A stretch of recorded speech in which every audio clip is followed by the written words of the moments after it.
వచ్చేసా పార్ట్ 2తో మీ ముందుకు మళ్ళీ వచ్చేసా.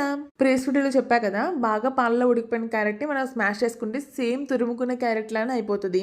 దాన్ని మళ్ళీ మనం స్టవ్ మీద పెట్టుకుని మనం టేస్ట్ కి కావాల్సినంత షుగర్ యాడ్ చేసుకోవాలి. నేనైతే షుగర్ కొంచెం తక్కువ యాడ్ చేసుకున్నాను, ఎందుకంటే కండెన్స్డ్ మిల్క్ యాడ్ చేసుకుంటున్నా కాబట్టి. ఇది మనకి ఏ సూపర్ మార్కెట్స్ లో అయినా ఇన్స్టామార్ట్ లో అయినా ఎక్కడైనా అవైలబుల్ గా ఉంటుంది. నేనైతే మిల్కీ మిస్ట్ బ్రాండ్ తీసుకున్నాను. మీరు కావాలంటే డిఫరెంట్ బ్రాండ్స్ కూడా అవైలబుల్ గా ఉన్నాయి. ఇదేంటంటే పాలతో చేయడం వల్ల మనకి టేస్ట్ అనేది చాలా బాగుంటుంది. అలాగే కొంచెం ఇలాచీ పొడి కూడా వేసుకొని మనం బాగా కొంచెం దగ్గరగా అయ్యే వరకు క్యారెట్ హల్వా అంతా ఉడికించుకోవాలి.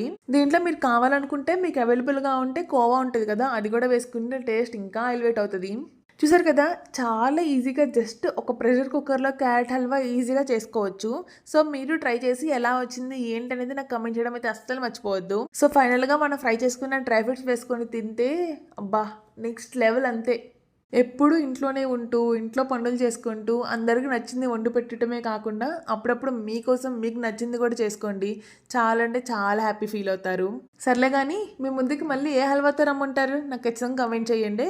బాయ్.